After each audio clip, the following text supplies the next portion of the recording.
God aften og velkommen til restaurant Frederiksholms Bytters Takeaway. Jeres første ret er en cremet hummersuppe. Det er en hummerkrepin.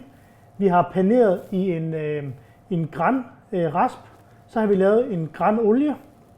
Vi har lavet lidt sprød blegselleri, en vakuumeret æblekrudt og så lidt brød. Hvis I starter med at tænde jeres ovn ved 160 grader, luner jeres brød cirka 6 minutter. Kommer hummersuppen op i en kasserolle, og kommer den op bringer den i kog og stavblender den. Hummerkrepinerne tager i en pande og steger af cirka 2 minutter hver side og sætter i ovnen 1 minut sammen med brødet, den sidste minut sammen med brødet. Granolien klipper I toppen af her, og så klipper vi æblekrutteten op. Hummerkrepinen steger vi stille og roligt på den ene side, cirka 2-3 minutter på hver side. Vender den rundt, så kan I bare lige mærke på den, at den bliver lidt sprød og lidt gylden. Og når den er stegt cirka 2 minutter på hver side, tager I den af, og så er vi faktisk klar til anden ret. Anretningen foregår på den måde, at I placerer hummeren i bunden af tallerkenen. Udenom den vender I bare pipetten rundt og trykker.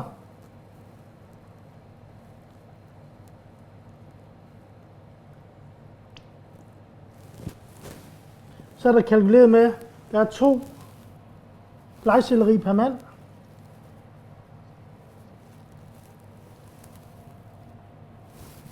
Og der er 2 æbleskiver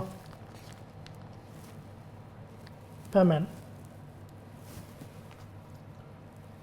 Hummersuppen har jeg brændt i kog.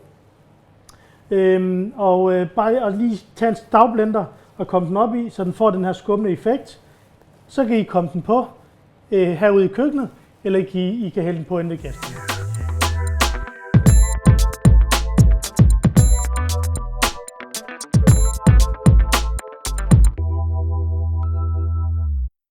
Næste ret er en terrine, vi har lavet på nytårstorsken. En emulsion, vi har lavet på brunet smør, jordskokke og græskarkerner. Så har vi en puré på jordskokker, lidt citron, sådan en pasta puré, lidt frisk salat og lidt jordskokkechips. Når vi skal anrette den næste ret, som er torsken, så må fantasien gerne spille et lille pus her. Når I åbner for jeres torsketerrine, så ser den sådan her ud. Det I skal være opmærksom på, det er, at vi har ladet filmen være på, som I lige skal tage af, så kan torsken bedre holde sin form. Torsken ser sådan her ud. Delt op, så den tredjedel af den er vendt i estragon, en tredjedel i sådan noget stærkt espelet, som er sådan en stærk peber, og den sidste tredjedel er vendt i Karl Johan. Vores jordskokkepuré og vores jordskokkesauce kan I lige lune i mikrobølgeovnen i et par minutter, så de lige får så et lille lun touch. Citronpuréen tager vi en klat og sætter der, og en klat og sætter der. Og så kører vi lige med skeen, så vi lige så får sådan en lille bølge. Og det samme gør vi med jordskokken. 2 sider af torsken. Det må gerne være modsat hinanden. Og det gør vi også der og der. Så har vi pakket lidt frisersalat til jer. Frisersalaten er skyllet, og den er også plukket. Så der tager I bare og kommer sådan lidt rundt om terrinen. Slutter af med lidt sprødt jordskokkechips.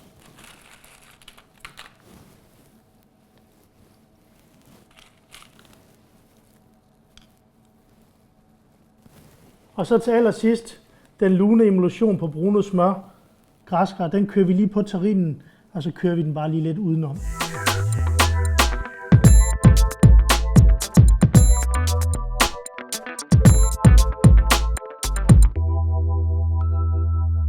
Så nåede vi til hovedretten. Hovedretten består af kalvemørbrad pakket ind i en krydderurtes fars. Kødet er stegt til medium. Det vil sige, når I kommer hjem, så skal I filmen af, bruner den af, sætter det i ovnen cirka 10 minutter ved 160 grader. Så skulle den gerne være varm indeni og stadigvæk blive rosa. Hvis I gerne vil have den gennemstegt, så steg den 5-10 minutter mere, helt afhængig af hvor gerne gennemstegt I vil have den. Dertil har vi lavet sådan en kartoffel, vi har bygget op med sådan en sprød milføj. Vi har lavet sådan et net på krydderurter og kartoffel, og vi har lavet sådan en puré lavet på røget kartoffel. Dertil er der lidt sprød kartoffel, som er sådan en crumble. Vi har lidt gulerødder, som vi har blanceret til jer. Det vil sige, at den er al dente, så den skal lige have en slyng på panden med lidt smør. Når den har fået det, så skal den vendes i det her sprøde kartoffel. Saucen er smagt til med morgel og lidt trøffel, og den skulle også være som jeg synes, den skal smage. Hvis det er, I synes, den er for kraftig, kom lidt mere vand i. Hvis I synes, den er for mild, reducer den en lille smule. Puréen, de 2 puréer, kan I igen, hvis I har en mikrobølgeovn, smid den et par minutter i mikrobølgeovnen og varme den op, eller så op i en kasserolle og lune den i en kasserolle. Når I skal stege kødet af, så har I pillet filmen af i forvejen, og så tør I lige kødet af, så det ikke sprutter så meget på panden.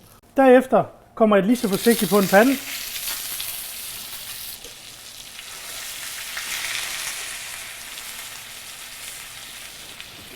Så vender I det på 4 sider, lige så forsigtigt, cirka 20 sekunder på hver side, så den bliver helt gylden. Og så i ovnen 10-12 minutter ved 160 grader. Til glasering af gulerødderne kommer vi en lille klat smør på en pande, lige så det bruser. Op med gulerødderne, og så bare køre den lige så stille. Ikke alt for høj varme, mere så vandet reducerer væk fra smøret, og smøret bliver glaseret ind i gulerødderne. Kom en lille bitte smule salt på, og så er gulerødderne klar. Kartoffeldelen har vi den her lasagne, vi lavede på kartoffel. Den bruner vi lige så stille af.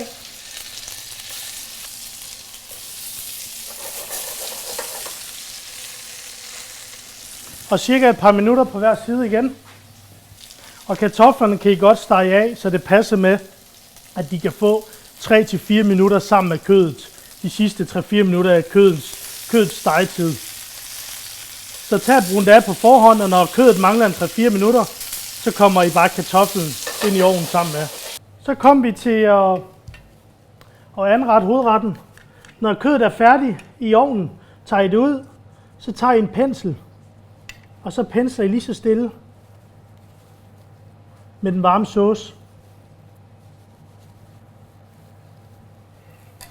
Når det er sket, tager I en lille smule af den sprøde kartoffel og drysser ovenpå.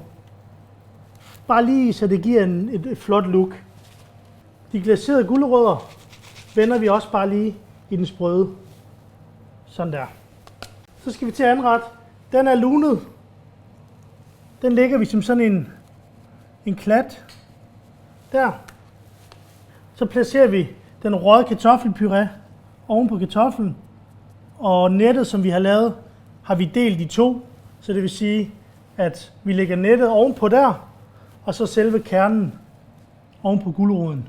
Den glaserede gulerod lægger vi her, og så skærer vi kødet i 3 fine skiver per mand. Og så har vi lavet sådan en lille crudité sprød gulerod, vi kan pynte med til sidst. Og her vil jeg også anbefale, at man kører sauce på ind ved gæsterne. Godt med sauce for oven på kødet, og så lige lidt sauce midten af tallerkenen. Velkommen.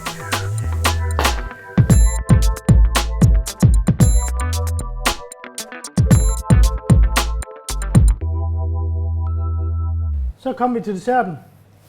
Desserten har vi gjort sådan, at det eneste I egentlig skal, det er at placere de 4 emner op på en tallerken. Her har vi lavet sådan 3 gange chokolademus. Der er en mørk, en lys og en hvid chokolade, som vi har smagt til med rom. og lidt syltet appelsinskal. Herinde har vi lavet en lille tærte på lejen og forstøvet den med noget chokolade. Vi har lavet en bavarois på citron og lavet sådan en crumble på chokolade. Og herover har vi lavet sådan en iscreme på chokolade, guld og lidt citrus. Og flagerne er det samme, også lavet som sådan en sukkermarings smag af citrus. Der er kalkuleret med sådan en flage per mand, og jeg vil anbefale, at I lige knækker den i 2. Og så vil jeg vise jer, hvordan jeg synes, I skal garnere den. For at gøre det lidt hyggeligt til jeres gæster, så tager vi limetærten og skærer en lille trekant ned i den.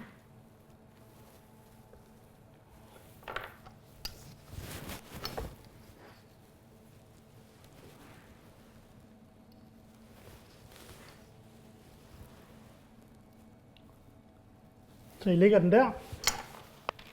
Chokolademussen placerer I der. Bavaroisen der. Og iskuglen her i midten. Og så pynter I lidt med maringsen. Desserten, når I kommer og henter maden, så den eneste ting, der skal blive på fryseren, eller blive i fryseren, det er iskuglen. De 2 andre ting, de er frosne, når I får dem, men når I kommer hjem, sætter I dem i køleskabet, og chokolademussen, den er optøet. Så der sætter jeg også bare i køleskabet. I kan anrette den her dessert 10 minutter før I skal spise den, så er den perfekt.